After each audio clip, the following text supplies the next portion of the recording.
जय श्री राधे कृष्ण। आइए सुनते हैं कार्तिक महामहोत्सव का 14वां अध्याय। बोलिए श्री हरि विष्णु भगवान की जय। कार्तिक मास की जय। नारद जी बोले, सो सुनकर क्रोध से व्याकुल शरीर जलंधर करोड़ों दैत्यों के साथ शीघ्र निकल पड़ा। जाते जाते उसको शुक्र और राहु दिखाई दिए और मुकुट भूमि पर गिर पड़ा। वे के मारे वह स्वयं भी गिर गया। दैत्यों की सेना से युक्त सैकड़ों विमानों से आकाश ऐसे भर गया जैसे वर्षा ऋतु में मेघ से भर जाता है।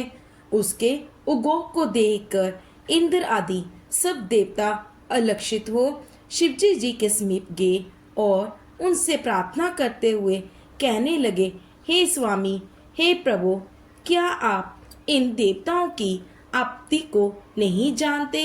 अतः हमारी रक्षा के निमित्त इस सागर नंदन को मारिए।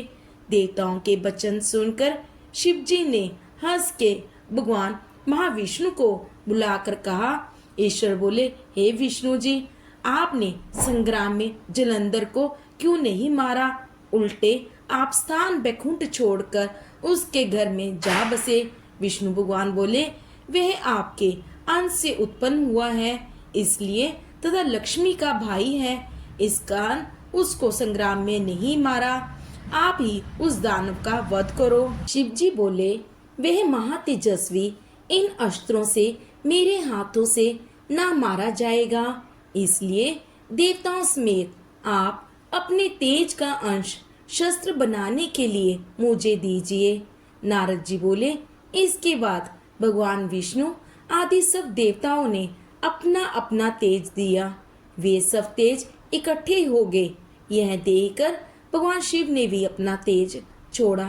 शिव ने उस तेज के समूह ज्वालाओं की माला से अति भयंकर उत्तम शस्त्र सुदर्शन चक्र बनाया। उसमें से जो कुछ तेज बच रहा, उसमें इंद्र ने वज्र बनाया। करोड़ों हाथी, घोड़े, रथ तथा प्यादों से युक्त जलंधर को शिवजी ने कैलाश पर्वत के समीप की भूमि में देखा।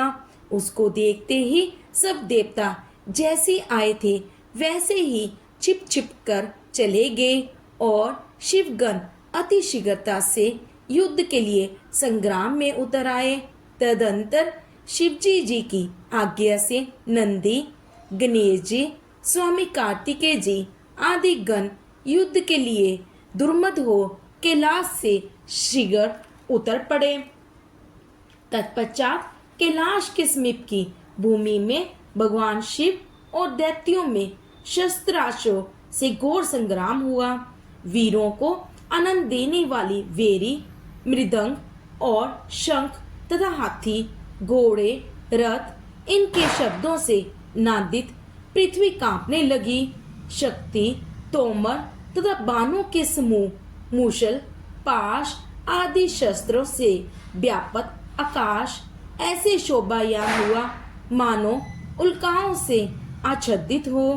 मरे हुए जो रथ, हाथी, घोड़े थे, उनसे भूमि ऐसे शोभित हो रही थी मानो वज्र से गिराए गए पर्वत के शिखरों के खंड से आच्छादित हो रही है। शिव के गणों द्वारा मारे गए दैत्यों को युद्ध भूमि में शुक्राचार्य मृत संजीवनी विद्या के बल से बार बार जिलाने लगे। उसे देख व्याकुल और भयभीत सब गण देव शिव से शुक्राचार्य की करतूत को सुनाए। तब रुद्र के मुख से अति भयंकर ताड़ वृक्ष के समान जांघों और गुफा के समान मुख और स्तनों से वृक्षों को पीड़ित करने वाली कृत्या प्रकट हुई।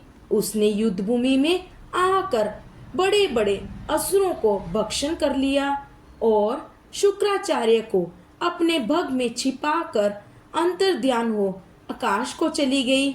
शुक्र को पकड़ा हुआ देख प्रसन्न मुख से शिवगण युद्ध में दुर्मत हो दैत्यों की सेना को हर्ष से मारने लगे। इसके बाद गणों के भय से पीड़ित दैत्यों की सेना इस तरह छिन्न भिन्न हो गई जैसे पवन के बेग से ताड़ित तीनों का समूह बिखर जाता है। गणों के भय से भागी हुई सेना को देखकर शुभ और निशुभ दोनों सेनापति और बलवान काल नेमी ये तीनों क्रोध युक्त युद्ध के निमित्त गए।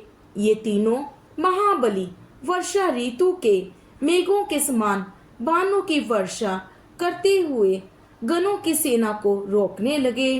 तदंतर दैत्यों के शर समूह टिड्डी दल के समान आकाश और सब दिशाओं में भर गए और उन्होंने गणों की सेना को कंप्यान कर दिया। सैकड़ों बाणों से बींदे और रुधिर की धारा को छोड़ते हुए गण वसंत ऋतु में ढाक के वृक्ष के समान लाल रंग के सिवाय कुछ नहीं जाने जाते थे। उसी समय घिरे और गिराए छिन्न भिन्न सब गण संग्राम भूमि को छोड़कर भागे।